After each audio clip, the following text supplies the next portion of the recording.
Amigos, mais uma vez reunidos em nome de Deus, em nome de Jesus, agradecidos pelas dádivas e eflúvios salutares a nosso favor. Antes de seguirmos com o capítulo do livro Os Mensageiros, eu gostaria de compartilhar com vocês uma mensagem do nosso querido amigo Emmanuel. A porta.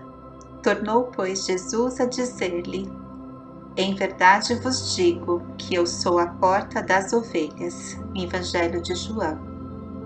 Não basta alcançar as qualidades da ovelha, quanto a mansidão e ternura para atingir o reino divino. É necessário que a ovelha reconheça a porta da redenção com um discernimento imprescindível e lhe guarde o rumo, despreocupando-se dos apelos de ordem inferior, a eclodirem das margens do caminho.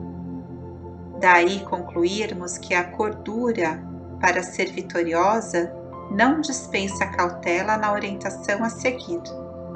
Nem sempre a perda do rebanho decorre do ataque de feras, mas sim porque as ovelhas imprevidentes transpõem barreiras naturais, surdas à voz do pastor ou cegas quanto às saídas justas em demanda das pastagens que lhes competem. Quantas são acometidas de inesperado pelo lobo terrível, porque fascinadas pela verdura de pastos vizinhos, se desviam da estrada que lhes é própria, quebrando obstáculos para atender a destrutivos impulsos. Assim acontece com os homens no curso da experiência. Quantos espíritos nobres hão perdido oportunidades preciosas pela própria imprudência? Senhores de admiráveis patrimônios revelam-se, por vezes, arbitrários e caprichosos. Na maioria das situações, copiam a ovelha virtuosa e útil que, após a conquista de vários títulos enobrecedores, esquece a porta a ser atingida e quebra as disciplinas benéficas e necessárias para entregar-se ao lobo devorador. Que alerta acabamos de ouvir, né? Então, estejamos atentos a todas essas situações que podem nos desviar do caminho ao qual nos propomos, né? Porque mesmo já capacitados por estarmos onde estamos, isso não incorre, né? Em nos desviarmos, né? Por conta de nossa imprudência e dos nossos caprichos, e é uma dificuldade aí que nós nos colocaremos, né? A nós mesmos. Então, esse é o cuidado que Emmanuel nos alerta, né? Fiquemos atentos, tá bom? Bom, no capítulo anterior, né, do livro Os Mensageiros, André relata que chegaram à residência modesta no Rio de Janeiro, denominada uma oficina de nosso lar. Então, Isadora os recebe e nessa residência edificaram, né, ele e a esposa, quando encarnado, um ato de heroísmo e fé, tendo saído da cidade de nosso lar para essa tarefa e que se estendeu por mais aí de 40 anos, né? Então, há 3 anos ele voltou para a pátria espiritual, mas graças ao altruísmo da esposa e os vínculos de amor espiritual que eles conservam, acima das expressões físicas, eles continuam estreitamente unidos. Por conta do propósito do trabalho, né? É uma união já conquistada. Muito bonito isso, né? Então, dada essa circunstância vulgar, as autoridades de nosso lar concederam-lhe permissão para continuar nesta casa como esposo amigo, pai devotado, sentinela vigilante e trabalhador fiel. É muito bom, né? Então, no capítulo de hoje, no culto doméstico, André relata o culto do Evangelho no lar, um pouco diferente do que estamos habituados a realizar. Bom, vamos lá. Nas primeiras horas da noite, Dona Isabel abandonou a agulha e convidou os filhinhos para o culto doméstico. Notando o interesse que me despertava as crianças, Anicete explicou. As meninas são entidades amigas de nosso lar, que vieram para o serviço espiritual e resgate necessário na Terra. O mesmo, porém, não acontece ao pequeno, que procede de região inferior. A viúva sentou-se à cabeceira e, após meditar breves instantes, recomendou à pequena Nelly, de 9 anos, a oração inicial do culto, pedindo a Jesus o esclarecimento espiritual. Todos os trabalhadores invisíveis sentaram-se respeitosos. Isidoro e alguns companheiros mais íntimos do casal permaneceram ao lado de Dona Isabel, sendo quase todos vistos e ouvidos por ela. A pequena Nelly, em voz comovente, fez a prece. Senhor, seja feita a vossa vontade, assim na terra como nos céus. Se está em vosso santo desígnio que recebamos mais luz, permite, Senhor, tenhamos bastante compreensão no trabalho evangélico. Dai-nos o pão da alma, agora e sempre. Que assim seja.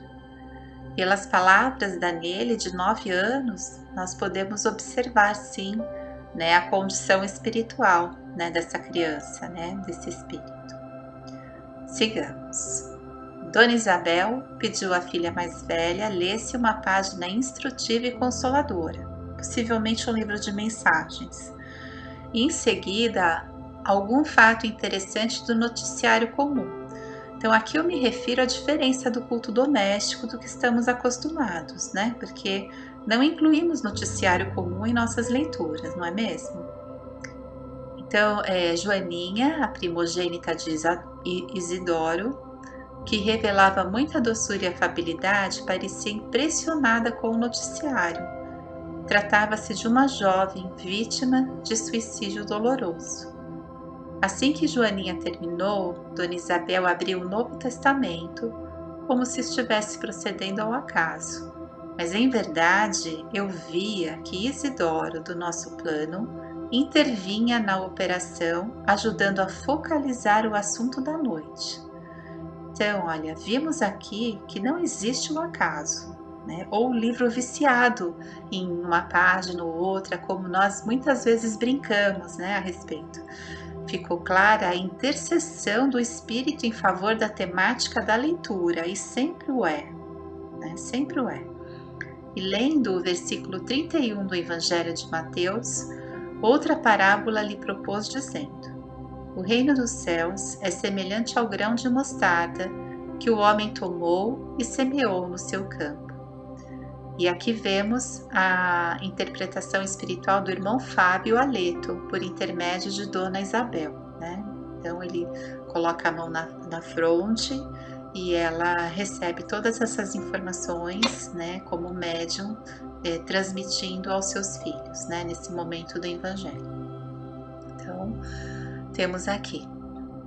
Lemos hoje, meus filhos, uma página sobre a irreflexão e a notícia de um suicídio em tristíssimas circunstâncias. A pobrezinha estava doente, perturbada e refletida. Entregou-se à paixão que confunde o raciocínio e rebaixa o sentimento. Lembremos, todavia, essa amiga desconhecida como um pensamento de simpatia fraternal. Então, olha que importante esse momento do Evangelho, Nós emitimos as vibrações amorosas em favor daqueles que sofrem, no mundo, Não necessariamente lermos a notícia, mas que se faça um momento, para lembrarmos dessas dores, da humanidade, que ainda se concentra em nosso planeta, É super importante. Então, que Jesus a proteja nos caminhos novos. Não estamos examinando um ato que ao Senhor compete julgar. Olha que importante. Mas um fato de cuja expressão devemos extrair o ensinamento justo.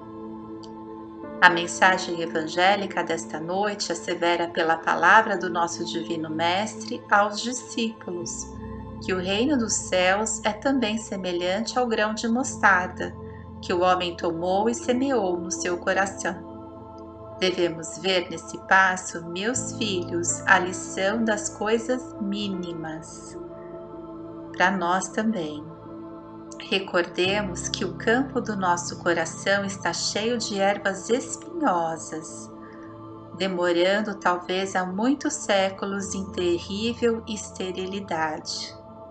E como, né? A semente de mostarda a que se refere Jesus constitui o gesto, a palavra, o pensamento da criatura. Há muitas pessoas que falam bastante em humildade, mas nunca revelam um gesto de obediência. Jamais realizaremos a bondade sem começarmos a ser bons. Alguma coisa pequenina há de ser feita antes de edificarmos as grandes coisas. O Senhor ensinou muitas vezes que o reino dos céus está dentro de nós. Ora, é portanto em nós mesmos que devemos desenvolver o trabalho máximo de realização divina, sem o que não passaremos de grandes irrefletidos. A palestra de uma hora, o pensamento de um dia, o gesto de um momento podem representar muito em nossas vidas. Tenhamos cuidado com as coisas pequeninas e selecionemos os grãos de mostarda do reino dos céus. Lembremos que Jesus nada ensinou em vão.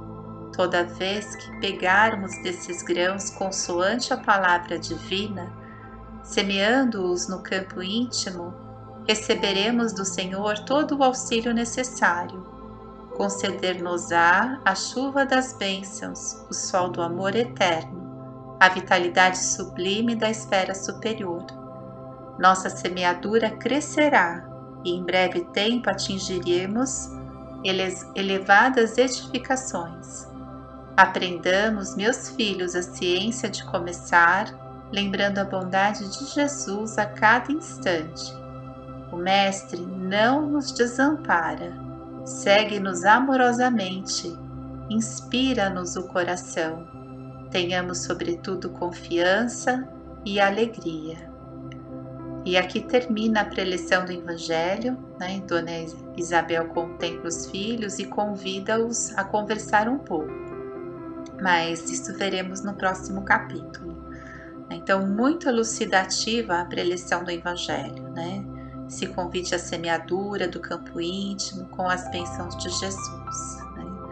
Então, façamos isso, né? Cultivemos a semente da vida que nos inspira o coração, a bondade de Jesus a cada instante, né? Então, tem um trecho aqui que eu gostaria de retomar, que é bem valioso, né? Então, a palestra de uma hora, o pensamento de um dia, o gesto de um momento podem representar muito em nossas vidas, tanto positivamente como não, né? Porque aquilo que nós falamos, aquilo que nós pensamos, refletimos, as nossas ações podem colocar também a perder muitas das nossas conquistas, né? Como nós vimos na mensagem de Emmanuel, a porta.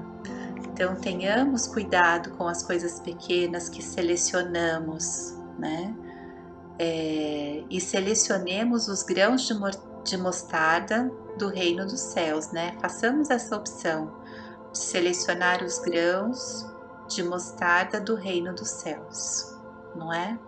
Então, reflitamos, são muitas as bênçãos, fiquem em paz e até o nosso próximo encontro.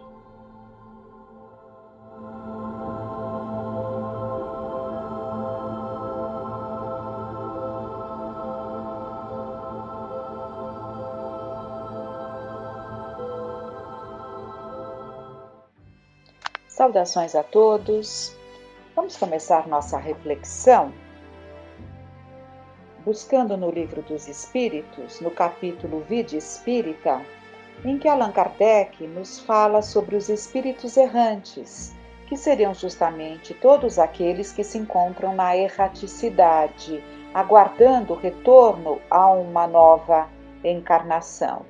Então, quando nós refletimos sobre as várias condições dos espíritos, cada um se sentindo, se encontrando numa determinada condição no plano espiritual, né?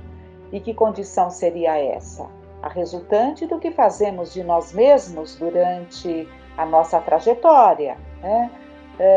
Mas enquanto estivermos no plano espiritual aguardando o retorno, somos espíritos errantes, errantes no sentido de estarmos na erraticidade aguardando a esse retorno. E Kardec, então, esmiuça essa situação perguntando aos espíritos: a alma se reencarna imediatamente após a separação do corpo? Às vezes, imediatamente, mas na maioria das vezes depois de intervalos mais ou menos longos. Nos mundos superiores, a reencarnação é quase sempre imediata. A matéria corpórea, sendo menos grosseira, o espírito encarnado goza de quase todas as faculdades do espírito. Seu estado normal é o dos vossos sonâmbulos lúcidos. Então, aqui eles respondem a Kardec que espíritos que vivem em planos, né, superiores, a encarnação pode se dar rapidamente. Até mesmo, havendo uma razão, até mesmo imediatamente. Isso nos planos superiores, né? Porque, de modo geral, na nossa condição aqui na Terra, de modo geral, nós retornamos ao plano espiritual e permanecemos lá um tempo necessário para, dependendo da situação, se estamos ali em processo de aprendizado, de aproveitamento, o tempo necessário para o aproveitamento e a preparação para um novo retorno, né? Outros se demoram presos às suas próprias dificuldades, às suas próprias fragilidades ou até às suas intenções de permanecerem ativos no mal, né? Então, cada um se encontra numa determinada situação. E Kardec faz uma nova questão. O que é a alma nos intervalos das encarnações? Espírito errante que aspira a um novo destino e espera. Qual poderá ser a duração desses intervalos? De algumas horas a alguns milhares de séculos. De resto, não existe, propriamente falando, limite extremo determinado para o estado errante, que pode prolongar-se por muito tempo, mas que nunca é perpétuo. O espírito tem sempre a oportunidade, cedo ou tarde, de recomeçar uma existência que sirva à purificação das anteriores. Então, esse tempo no plano espiritual, ele não é determinado. Essa duração está subordinada à vontade do espírito ou lhe pode ser imposta como expiação? É uma consequência do livre-arbítrio. Os espíritos sabem perfeitamente o que fazem, mas para alguns é também uma punição infligida por Deus. Outros pedem o seu prolongamento para prosseguir estudos que não poderia ser feitos com proveito a não ser no estado de espírito. Então, há aqueles que aproveitam o tempo na erraticidade e podem prolongar esse tempo, né? Sabemos que espíritos já determinados, que já vivem no bem, eles podem ficar ali um tempo bastante significativo no plano espiritual, porque estão em aproveitamento. E há aqueles outros que se demoram presos à sua crueldade, presos à sua intenção de domínio e podem permanecer muito tempo do lado de lá, inclusive com receio do retorno, porque sabem que ao retornar enfrentarão a si mesmos, né? Sofrendo as consequências desses abusos cometidos, não só enquanto aqui na carne, como no plano espiritual. Então, há aqueles que adiam, e Deus permite até que chega um momento em que, mesmo o espírito não desejando o retorno, por temer esse retorno, ele vem para a encarnação de uma forma compulsória, né? Que seria justamente o amor de Deus em favor daquele que, mesmo depois de um tempo, não consegue perceber a necessidade de reajustar-se diante das leis divinas e diante de si mesmo. A erraticidade é por si mesma um sinal de inferioridade entre os espíritos? Não, pois há espíritos errantes de todos os graus. A encarnação é um estado transitório, já o dissemos. No seu estado normal, o espírito é livre da matéria. Pode-se dizer que todos os espíritos não encarnados são errantes? Os que devem reencarnar-se, sim, mas os espíritos puros que chegaram à perfeição não são errantes, seu estado é definitivo. No tocante às suas qualidades íntimas, os espíritos pertencem a diferentes ordens ou graus pelos quais passam sucessivamente à medida que se purificam. No tocante ao estado, podem ser encarnados, que quer dizer ligados a um corpo, errantes ou desligados do corpo material e esperando uma nova encarnação para se melhorarem. Espíritos puros ou perfeitos e não tendo mais necessidade da encarnação. Então, são essas situações que os espíritos se encontram na espiritualidade, na erraticidade, cada qual dentro da sua condição. De que maneira se instruem os espíritos errantes? Pois certamente não o fazem da mesma maneira que nós. E eles respondem: estudam o seu passado e procuram um meio de se elevarem. Vêm, observam o que passa nos lugares que percorrem, escutam os discursos dos homens esclarecidos e os conselhos dos espíritos mais elevados que eles, e isso lhes proporciona ideias que não possuíam. Então, quando o espírito é lúcido, mesmo ainda devedor, preso ali a um passado de erros, mas quando ele é lúcido e sente aquela vontade de reajustar-se diante das leis divinas, ele vai aproveitar esse tempo na erraticidade. Ele vai buscar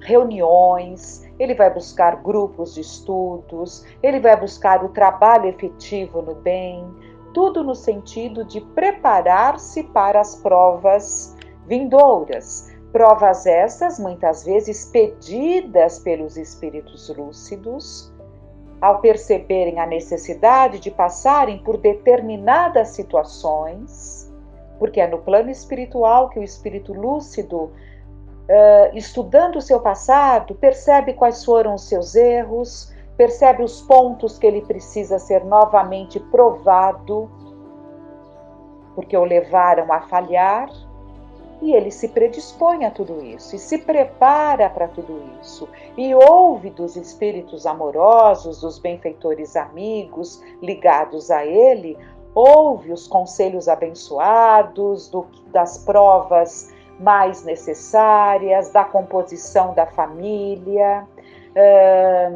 os conselhos abençoados de estar perto daqueles a quem prejudicou, como também perto de afetos, porque são esses afetos que nos sustentam, né?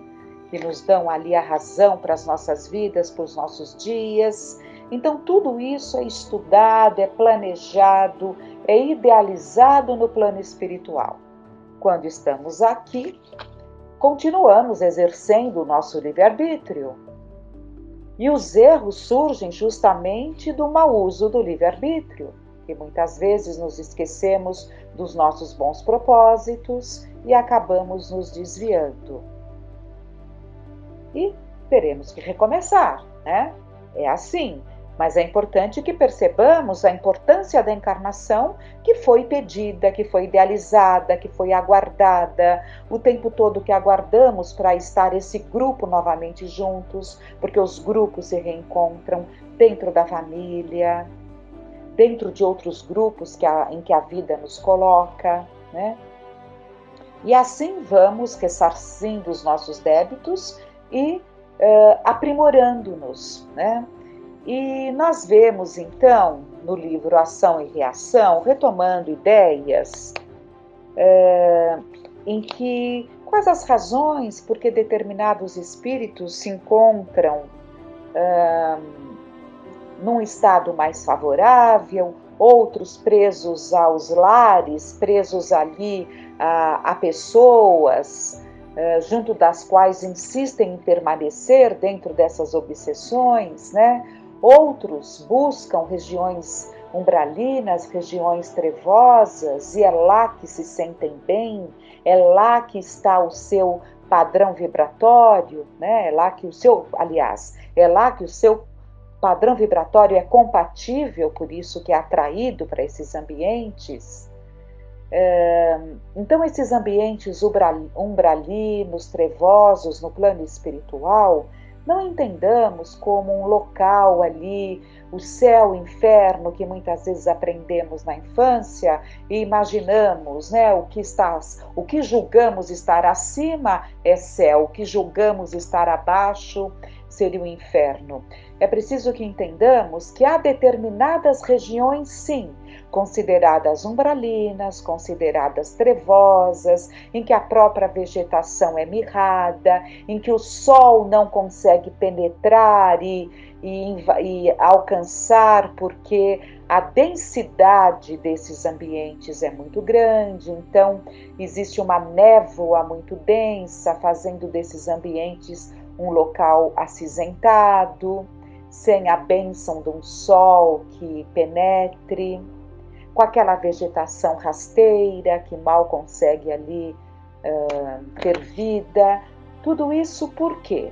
Foi um local que Deus preparou para que espiássemos ali, que sofrêssemos as consequências dos nossos atos, ou é um local que nasce de nós mesmos, nasce de todos aqueles que se encontram por atração naqueles determinados ambientes, inclusive por afinidades, né?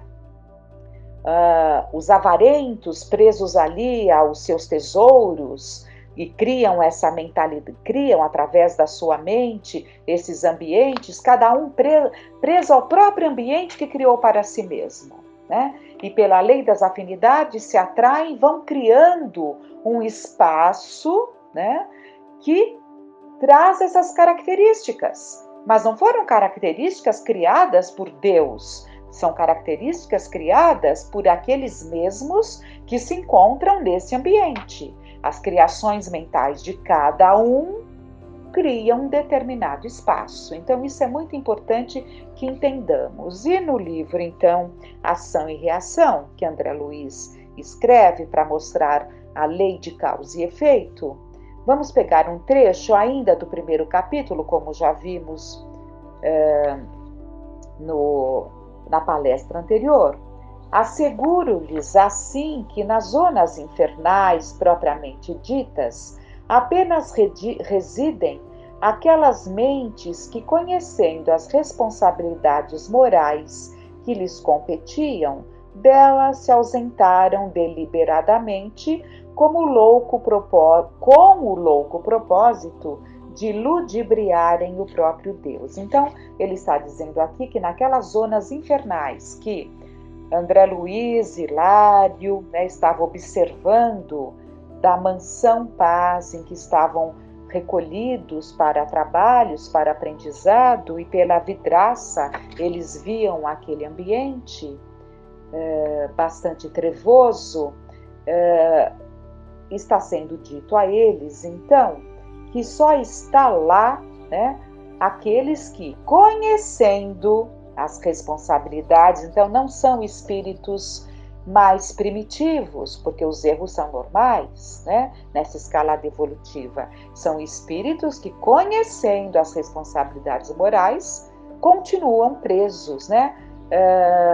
Deliberadamente, com o louco propósito de ludibriarem o próprio Deus. Então, criam para si mesmos essas condições. O inferno, a rigor, pode ser, desse modo, definido como vasto campo de desequilíbrio estabelecido pela maldade calculada, nascido da cegueira voluntária e da perversidade completa. Aí vivem domiciliados, às vezes por séculos, espíritos que se bestializaram, fixos que se acham na crueldade e no egocentrismo, constituindo, porém, larga província vibratória em conexão com a humanidade terrestre, de vez que todos os padecimentos infernais são criações dela mesma. Como falávamos, não é? Esses lugares tristes funcionam como crivos necessários para todos os espíritos que escorregam nas deserções de ordem geral, menosprezando as responsabilidades que o Senhor lhes outorga. Desta forma, todas as almas já investidas no conhecimento da verdade e da justiça, e por isso mesmo responsáveis pela edificação do bem, e que na terra resvalam neste ou naquele delito, desatentas para com o dever nobilitante que o mundo lhes assinala depois da morte do corpo, estagiam nesses sítios por dias, meses ou anos, reconsiderando as suas atitudes antes da reencarnação que lhes compete abraçar para o reajustamento tão breve quanto possível. Está sendo dito aqui que todos nós ainda devedores estaremos ligados a essas regiões, àqueles que são acolhidos em postos de assistência, ou colônias, mas postos de assistência ligados a determinadas colônias ligadas à terra, que estão nessas regiões, né? Mas que já oferecem uma condição muito melhor para aquele que é acolhido. Mas há aqueles que não são acolhidos, há aqueles que, por condições que criam a si mesmos através das suas próprias escolhas, estão a esmo, soltos nessas regiões, porque assim, na verdade, desejam. São espíritos que, acolhidos, poderiam até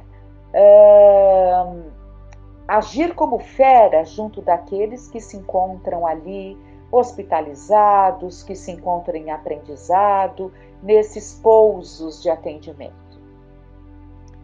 No plano físico, muitos de nós supunhamos que a morte seria ponto final aos nossos problemas, enquanto outros muitos se acreditavam privilegiados da infinita bondade por haverem abraçado atitudes de superfície nos templos religiosos. A viagem do sepulcro, no entanto, ensinou-nos uma lição grande e nova, a de que nos achamos indissoluvelmente ligados às nossas próprias obras. Nossos atos tecem asas de libertação ou algemas de cativeiro para a nossa vitória ou a nossa perda. A ninguém devemos o destino, senão a nós próprios. Entretanto, se é verdade que nos vemos hoje sob as ruínas de nossas realizações deploráveis, não estamos sem esperança. Se a sabedoria de nosso Pai Celeste não prescinde da justiça para evidenciar-se, essa mesma justiça não se revela sem amor. Então, nós somos vítimas de nós mesmos e compete, então, a cada um de nós traçarmos um melhor caminho, aprendendo a disciplinar a nossa vontade, aprendendo a fazer escolhas melhores, não fugindo à quitação dos nossos débitos. Muitas vezes nos encontramos em situações difíceis, junto de pessoas que nos trazem muitas dificuldades, mas é justamente a oportunidade da quitação que imploramos a Deus. Então, que possamos rever a nossa postura, que possamos rever o porquê de estarmos aqui e que busquemos nessa doutrina a clareza necessária para nos posicionarmos melhor. Diante dessas reflexões, então, que tomemos atitudes positivas em favor de nós mesmos. Ficam essas reflexões. Que fiquemos em paz.